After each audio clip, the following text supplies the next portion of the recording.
Hello बच्चों, आइए प्रश्न को देखते हैं। समांतर श्रेणी दे रखी है -6 -11/2 -5, इस तरह से आगे तक जाती जा रही है। हमें बोला है कि कितने पदों का योगफल -25 के बराबर होगा। हमें वो पदों की संख्या हमें ज्ञात करनी है।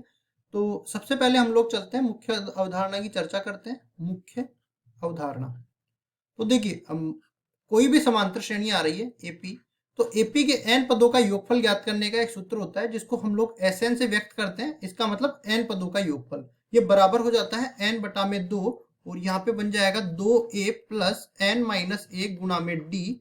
इस तरह से बनेगा। अब यहाँ पे देखो एस एन तो जो है पदों का योग को प्रदर्शित करता है। एन पदों का योग, एन अपने पास आ जाएगा, ये पदों की संख्या को व्यक्त करेगा, पदों की संख्या। फिर आगे चलते हैं हम लोग ए पे। तो ए प्रथम पद को, कोई भी समांतर श्रेणी है उसके प्रथम पद को ए व्यक्त करेगा, और जो डी बच गया ये सार्वंतर को प्रदर्शित करेगा। सार्वंतर हम लोग जानते हैं कि समांतर श्रेणी में क्रमागत पदों का जो अंतर होता है उसी को सार्वंतर बोलते हैं। अब चलते हैं हम सवाल में। तो सवाल क्या कह रहा है, इस तरह से अपने पास एक एपी बन रही है। एपी को लिखेंगे -6 -11/2 -5, और इस तरह से आगे तक चल रहा है। तो सबसे पहले हम लोग ये जो हमने पद लिखे वो निकालते हैं। देखो प्रथम पद अपने पास -6 के बराबर हो जाएगा। डी की अगर मैं बात करूं तो क्रमागत पदों का अंतर मैंने कहा है, तो -11/2, और इसमें से -6 को घटाएंगे तो माइनस माइनस प्लस हो जाएगा 6।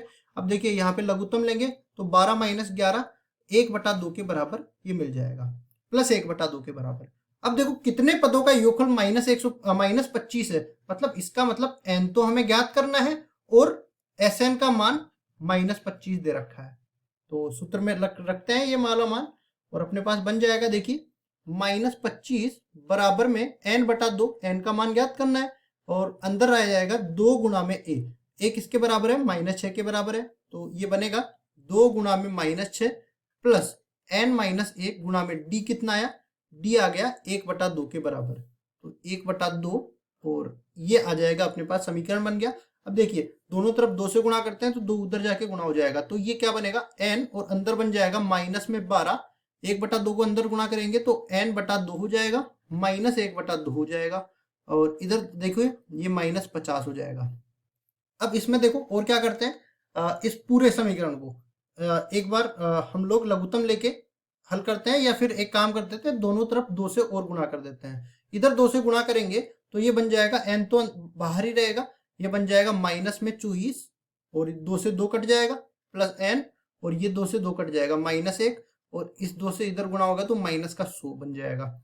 इसके आगे और हल करते हैं तो n, और अंदर रह जाएगा कितना, n-25 बराबर हो जाएगा -100। इसको और सरल करते हैं तो n² -25n, और ये आएगा +100 बराबर में 0। गुणनखंड विधि से हल करते हैं तो देखो 100 के ऐसे टुकड़े करेंगे कि जोड़ने घटाने पर तो -25 आ जाए और गुणा करने पर 100 आ जाए। तो यहाँ पे लिखेंगे n² -20n -5n +100 बराबर में 0।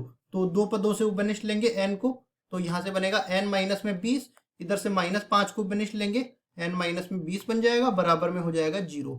फिर n-20 को उपनिष्ठ लेंगे तो अंदर बनेगा अपने पास, देखो n-5, तो n के 2 मान यहाँ पे आने वाले हैं, इसको करेंगे बराबर के 0, और तो यहाँ से n-20 बराबर 0 हो जाएगा, और n-5 बराबर 0 हो जाएगा। यहाँ से n का मान 20 मिल गया, और यहाँ से n का मान 5 के बराबर मिल गया। अब सवाल ये उठता है कि दो इनके अलग अलग मान कैसे निकल रहे हैं। तो यहाँ पे हम लोग देख सकते हैं कि ये जो है संख्या है ये ऋणात्मक में है, तो पहले तो प्रथम 5 पदों का योग -25 हो जाएगा, फिर ये ऋणात्मक में जाता जाएगा, फिर 0 आएगा, फिर धनात्मक संख्या आती जाएगी, और उसके बाद में वापस से जो है 20 पदों का योग करेंगे तो अपने पास -25 मिल जाएगा। इस तरह से n के 2 मान हम लोग निकाल सकते हैं। और यहाँ पे देखो कितने पदों का योगफल, मतलब n का मान ही हमें पूछा था, तो n का मान 20 भी हो सकता है, n का मान 5 भी हो सकता है। ये दोनों ही अपने उत्तर हो सकते हैं। आशा करता हूँ ये सवाल आपको समझ में आया होगा। धन्यवाद।